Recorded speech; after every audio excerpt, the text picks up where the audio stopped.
If a bank buys a three-story building under SARFAESI Act, then the property purchased by the bank will be disposed of under which section of the Banking Regulation Act 1949? ये question आपके exam में many time पूछे गए हैं और ये important है आपके आने वाले जितने भी बैंक के लॉ ऑफिसर एग्जाम होंगे उनके लिए काफ़ी इंपॉर्टेंट है। Hello everyone, welcome to Tashu academy banking and law. ये वीडियो है बैंकिंग रेगुलेशन एक्ट 1949 के सेक्शन 9 का, जो रिलेटेड है disposal of non banking assets, यानी बैंक के जो नॉन बैंकिंग असेट्स होते हैं उनका डिस्पोजल कितने ईयर में किया जाएगा। बेसिकली सेक्शन 9 जो है BR एक्ट का वो रिलेटेड है बैंक के नॉन बैंकिंग असेट्स से। तो बैंक का जो नॉन बैंकिंग असेट्स है वो क्या होता है, तो आज हम आपसे डिस्कस करेंगे बैंक के नॉन बैंकिंग असेट्स के बारे में। तो चलिए शुरू करते हैं वीडियो, और वीडियो शुरू करने से पहले वीडियो को लाइक, शेयर और चैनल को सब्सक्राइब जरूर कर लीजिएगा। और अगर आपको वीडियो पसंद आया हो तो कमेंट में करके जरूर बताइएगा। इस क्वेश्चन का जो आंसर होगा वो होगा सेक्शन 9। ठीक है, सेक्शन 9। यहाँ पर देखिए, बैंक जो है सरफेसी के तहत कोई प्रॉपर्टी ओन कर रही है। अगर बैंक कोई प्रॉपर्टी खरीद रही है जो बैंक की अपनी प्रॉपर्टी नहीं है तो वो होगी नॉन बैंकिंग असेट्स, वो होगी नॉन बैंकिंग असेट्स। कहने का मतलब ये है कि बैंक की जो खुद की प्रॉपर्टी नहीं होगी, खुद की उनकी संपत्ति नहीं होगी, वो होंगे नॉन बैंकिंग असेट्स। तो यहाँ पर सरफेसी के तहत, ठीक है, कोई एक 3 मंजिला इमारत है यानी 3 स्टोरी बिल्डिंग है, उसको परचेज कर रहा है। तो ये जो 3 मंजिला इमारत है, 3 स्टोरी बिल्डिंग है, ये किसी बोरोवर की होगी जिसने बैंक से लोन लिया होगा, ऋण लिया होगा, डेट लिया होगा, और वो फिर उस डेट को चुका नहीं पाया होगा, पे नहीं कर पाया होगा, यानी उनका ड्यूज बचा रह गया होगा। तो यहाँ पर बैंक ने सरफेसी के अकॉर्डिंग उनका जो मॉर्गेज प्रॉपर्टी होगी, यानी बोरोवर ने जो भी प्रॉपर्टी मॉर्गेज बैंक के पास किया होगा उसको क्या कर रहा है, वो परचेज कर ले रहा है। तो यहाँ पर बैंक की खुद की प्रॉपर्टी नहीं है, इसलिए ये जो प्रॉपर्टी होगी वो नॉन बैंकिंग असेट्स होगी। तो इस क्वेश्चन का जो आंसर है वो सेक्शन 9 है।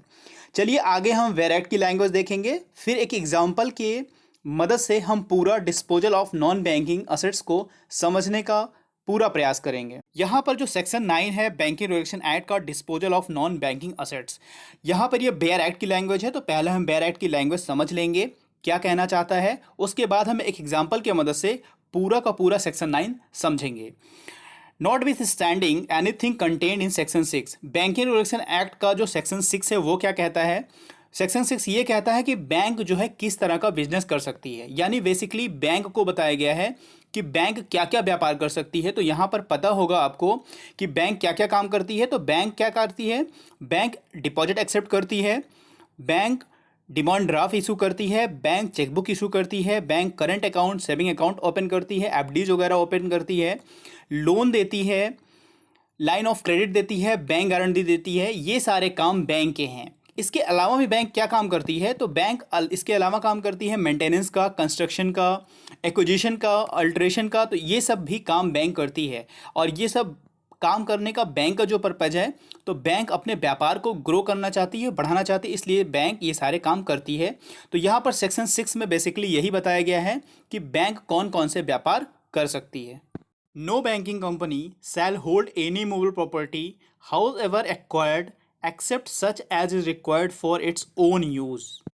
अगर बैंक ने कोई इमूवेबल प्रॉपर्टी को परचेज किया है जो वो बैंक की खुद की प्रॉपर्टी नहीं है, तो उस प्रॉपर्टी को बैंक 7 साल से अधिक होल्ड नहीं कर सकता है, 7 ईयर से अधिक होल्ड नहीं कर सकता। विच एवर इज लेटर और any extension of such period as in this section provided, and such property shall be disposed of within such period or extended period as the case may be। तो bank को during period उस asset का, जो non banking asset है जो bank ने purchase किया है, उसका डिस्पोजल करना नेसेसरी है विद इन 7 ईयर, यानी 7 साल से अधिक वो प्रॉपर्टी को अपने पास नहीं रख सकते हैं, यानी 7 साल के अंदर अंदर ही उस नॉन बैंकिंग असेट्स को डिस्पोजल करना जरूरी है।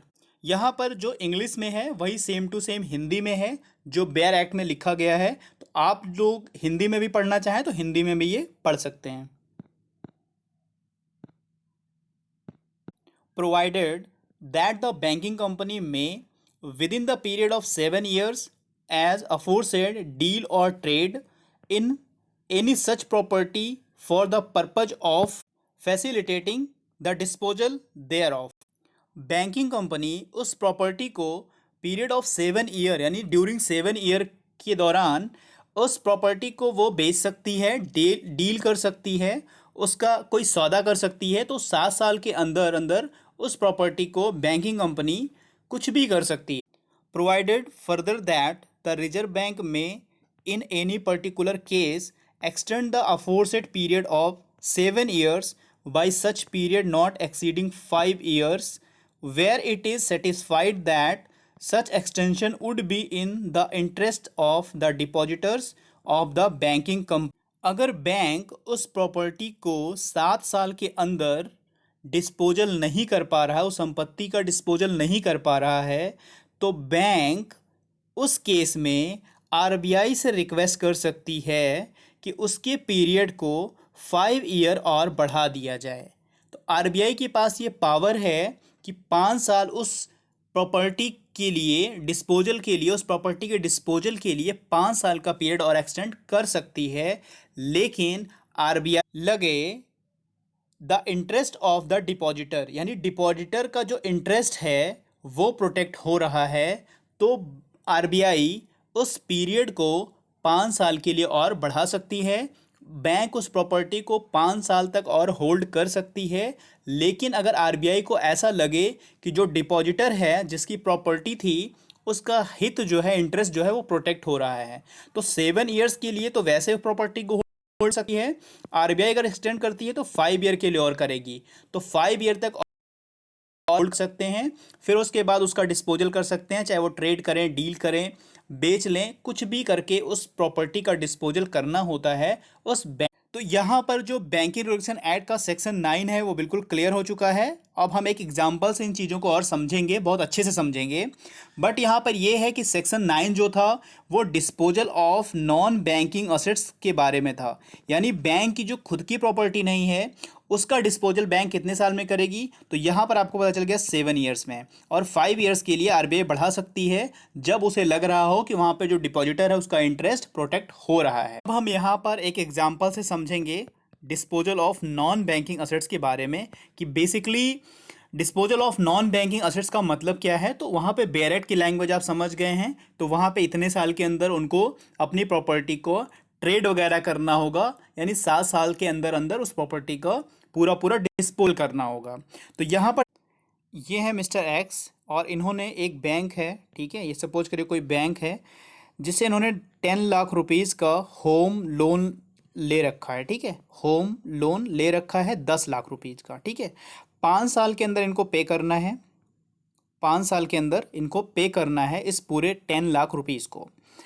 अब जो इन्होंने होम लोन ले रखा है कोई एक घर बनाने के लिए, ठीक है, समझ लो ये घर है, और इस घर को बनाने के लिए इन्होंने ये डेट ले रखा है। तो यहाँ पर जो घर है, ये होम जो है, ये मॉर्टगेज होगा बैंक के पास, ठीक है। समझ रहे हैं बात को। मिस्टर एक्स ने 10 लाख रुपए का लोन एक बैंक से लिया है, और जो घर वो बना रहे हैं वो घर जो है अब बैंक के पास मॉर्टगेज रहेगा।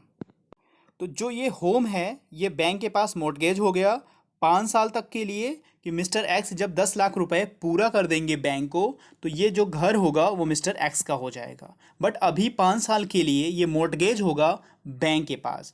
सपोज करिए मिस्टर एक्स ने सिर्फ 1 साल तक कुछ पे किया मनी, और 4 साल तक कुछ भी पे नहीं किया, यानी इन्होंने डिफ़ॉल्ट कर दिया, इन्होंने कुछ भी पे नहीं किया 4 साल तक। तो बैंक ने क्या किया, एक नोटिस इशू किया अगेंस्ट एक्स के खिलाफ। तो अगेंस्ट एक्स के खिलाफ जो नोटिस इशू बैंक ने किया कि जो आपका पैसा ड्यूज है वो जमा कर दीजिए, चाहे वो टोटल प्रिंसिपल और इंटरेस्ट दोनों अमाउंट आप जमा कर दीजिए। बट मिस्टर एक्स के द्वारा उस नोटिस का कोई भी रिप्लाई नहीं किया गया, कोई भी आंसर मिस्टर एक्स के द्वारा नहीं किया गया।